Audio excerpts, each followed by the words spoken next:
Good evening, students.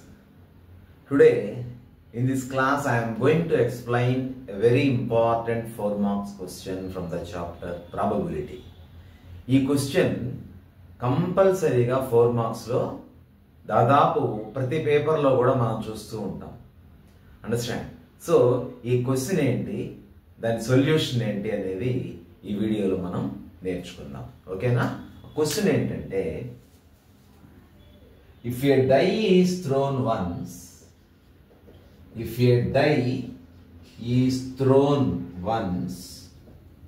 then find the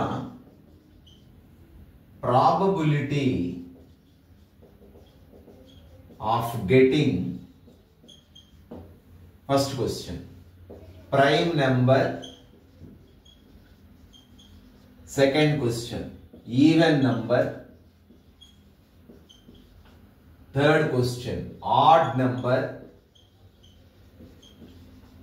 Fourth question, number lying between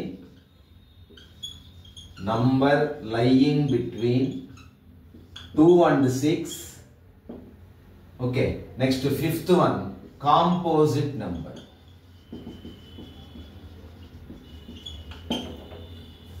Okay, so these 5 questions are very important as far as this problem is concerned. Okay, so ee roju ee question gurinchi manam detailed ga nerchukundam. Okay na? So let us start the solution.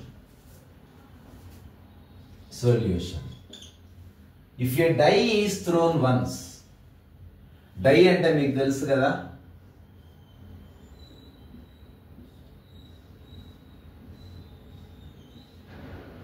ఇలా ఉంటుంది. 6 faces ఉంటాయి. 1 2 3 4 5 6 అని ఆ faces మీద రాసి ఉంటుంది. దాన్ని die అని పిలుస్తాము. చూడండి, if a die is throne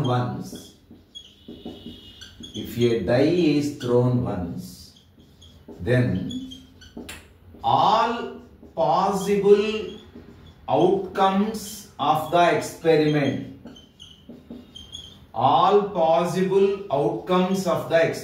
ఇక్కడ ఎక్స్పెరిమెంట్ ఏంటి? ఒక డైని రోల్ చేయటం. ఓకే, అదే ఎక్స్పెరిమెంట్. మరి డైని రోల్ చేసినప్పుడు కంపల్సరీగా మనకు అవుట్కమ్స్ అయితే ఉంటాయి కదా. ఎన్ని అవుట్కమ్స్ ఉంటాయో అన్ని అవుట్కమ్స్ రాయాలి ఇక్కడ. All possible outcomes of the experiment. నువ్వు ఈ ఎక్స్పెరిమెంట్ పెర్ఫామ్ చేసావు, ఈ ఎక్స్పెరిమెంట్ లో ఎన్ని అవుట్కమ్స్ ఉన్నాయి అనేది మొత్తము రాస్తాం. ఇక్కడ మొత్తం ఎన్ని ఉన్నాయి? 1 2 3 4 5 6. సో ఈ 6 లో ఏదైనా అవుట్కమ్ రావచ్చు, కానీ ఆల్ పాసిబుల్ అవుట్కమ్స్ మాత్రం ఈ 6 అన్నమాట. So therefore number of all possible outcomes of the experiment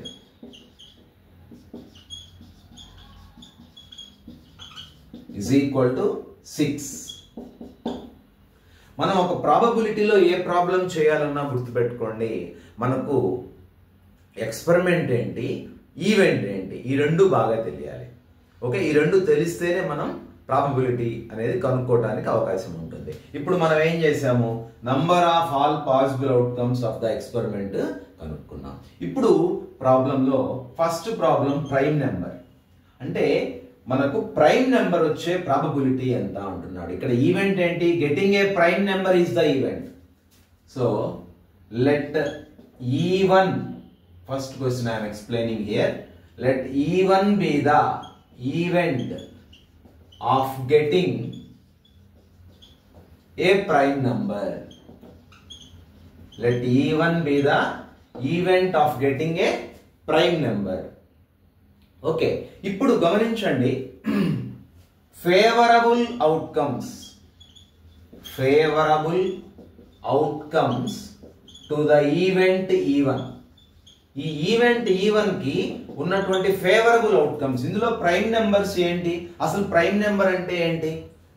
A number that has exactly 2 factors, 1 and itself is called a prime number. మీకు తెలుసు కాబట్టి ఇక్కడ చూడండి, 1 ప్రైమ్ నెంబర్ కాదు, 2 prime number, 3 prime number, 4 prime number కాదు, 5 prime number, 6 prime number కాదు.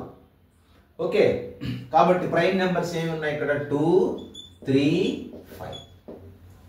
ఎన్ని ఉన్నాయి మొత్తం? 1 2 3. Therefore number of favorable outcomes to the event E1. So ఈ ఈవెంట్ ఈవెన్ కి ఎన్ని ఫేవరబుల్ అవుట్కమ్స్ ఉన్నాయి? 3 ఉన్నాయి. therefore P of E1 is equal to P of E1 means what is the event here? One here prime number. So మీరు దీన్ని P of prime number అని కూడా రాసుకోవచ్చు. is equal to ఫార్ములా ఏంటి? number of favorable outcomes to the event E1 by number of all possible outcomes of the experiment. So ఇది formula. that is equal to favorable outcomes ఎన్ని? 3 by all possible outcomes of the experiment ఎన్ని? 6. so 3 by 6. 3 ones 3 twos. that is equal to 1 by 2. Understand? ఏంటది? probability of getting a prime number is equal to 1 by 2. ఓకేనా? అర్థమైందా first question? So second problem ఏంటి ఇక్కడ? Even number. Okay, ఈ question అర్థమైంది అనుకుంటాను అందరికి. సో ఇప్పుడు ఈవెన్ నెంబర్ చెప్తాను చూడండి. Let E1 be the event of getting an even number.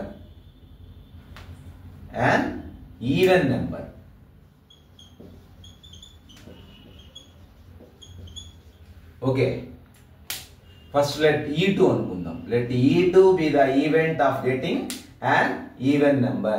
so E2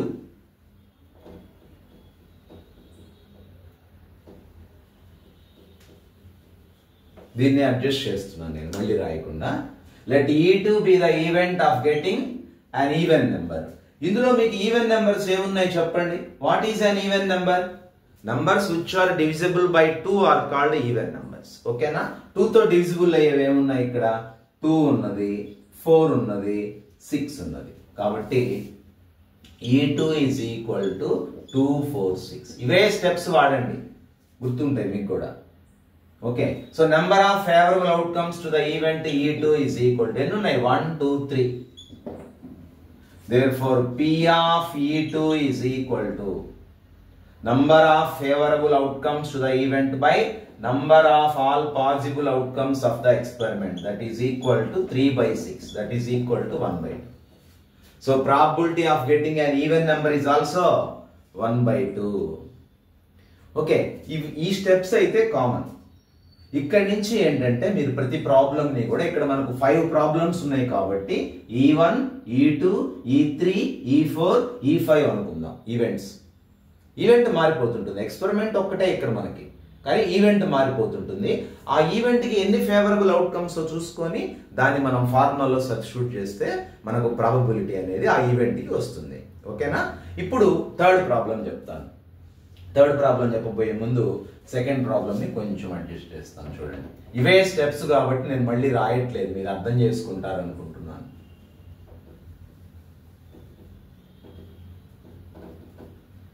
okay, framing ఇదే ఏ ప్రాబ్లంకైనా గుర్తుపెట్టుకోండి. ఇలా చెప్పటం వల్ల మీకు కూడా అర్థమవుతుంది, ఓహో ఇదే ఫ్రేమింగ్ నేను మార్చట్లేదు అని. జస్ట్ అడ్జస్ట్ చేస్తున్నాను. ఇప్పుడు ఈవెన్ నెంబర్ అయిపోయింది కదా, ఆడ్ నెంబర్కి వద్దాం. Let E3 be the event of getting an odd number.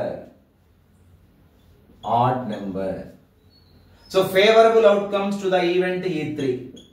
ఇప్పుడు మొత్తం ఎక్స్పెరిమెంట్ లో మనకి ఆడ్ నెంబర్స్ ఏమున్నాయో చూడండి ఒకసారి. ఆడ్ నెంబర్స్ అంటే ఏంటి?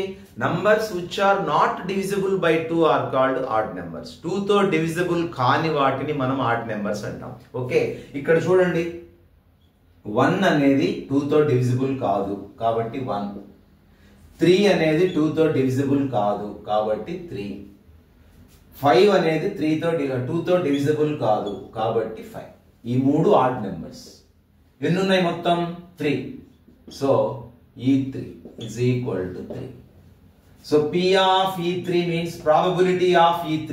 E3 అంటే ఈవెంట్ ఏంటి? ఇక్కడ odd number. So probability of odd number ఇది. ఇలా అయినా రాసుకోవచ్చు మీరు. సో ఫార్ములా ఏంటి? Number of favourable outcomes to the event E3 by number of all possible outcomes of the experiment, that is equal to 3/6, that is equal to 1/2. Okay, next one ఏంటి event? Fourth one, number lying between 2 and 6. Okay, ఈ question అర్థమైంది కదా. E4 next. ఇప్పుడు event ఏంటి? Number lying between 2 and 6.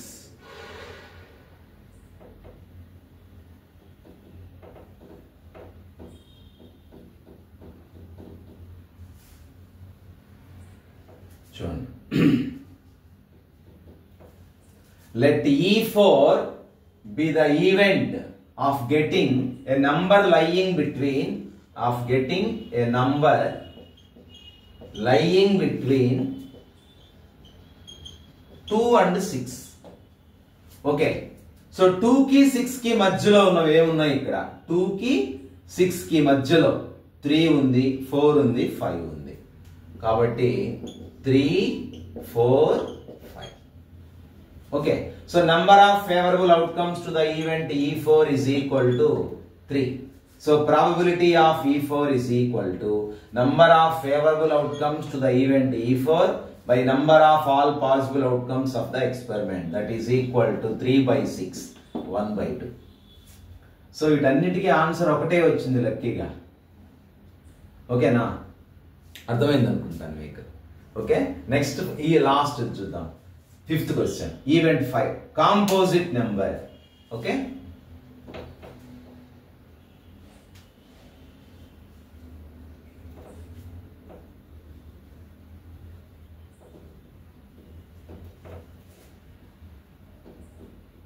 Video కూడా ఎక్కువ అవుతుంది, నేను అన్ని చెప్తూ ఉంటాయి, అందుకని దీన్ని కొంచెం ఇలా అడ్జస్ట్ చేస్తున్నాను, ఏమనుకోకండి. లెంత్ ఎక్కువైనా కూడా ప్రాబ్లం అవుతుంది కదా, అందుకోసం. Let E5 be the event of getting a composite number. So that is the event, composite number. So what is a composite number? A number that has more than 2 factors is called a composite number. Okay, so 2 factors కంటే ఎక్కువ ఉండాలి. 2 ఇప్పుడు చూడు, 1 చూడండి, 1 కి 1 ఫ్యాక్టరే, 2 కి 2 factors ఉన్నాయి, prime number కదా. 3 కి 2 ఫ్యాక్టర్స్ ఉన్నాయి, తర్వాత 4 కి 3 ఫ్యాక్టర్స్ ఉన్నాయి. ఓకే, 1 ఉంది, 2 ఉంది, 4 ఉంది, కాబట్టి 4 కాంపోజిట్ నెంబర్. అలానే 5 ఇందా చెప్పాను కదా, 2 ఫ్యాక్టర్స్. 6 కి మళ్ళీ 3 ఫ్యాక్టర్స్ ఉన్నాయి, కాబట్టి అది కూడా కాంపోజిట్ నెంబర్. సో ఇక్కడ మనకు కాంపోజిట్ నెంబర్స్ ఎన్ని వచ్చినాయి? 2 వచ్చినాయి, 4 ఒకటి, 6 ఒకటి, because they have more than 2 factors, right? Number of favourable outcomes to the event E5 is equal to 1, 2. 2నే ఉన్నాయి, గమనించండి.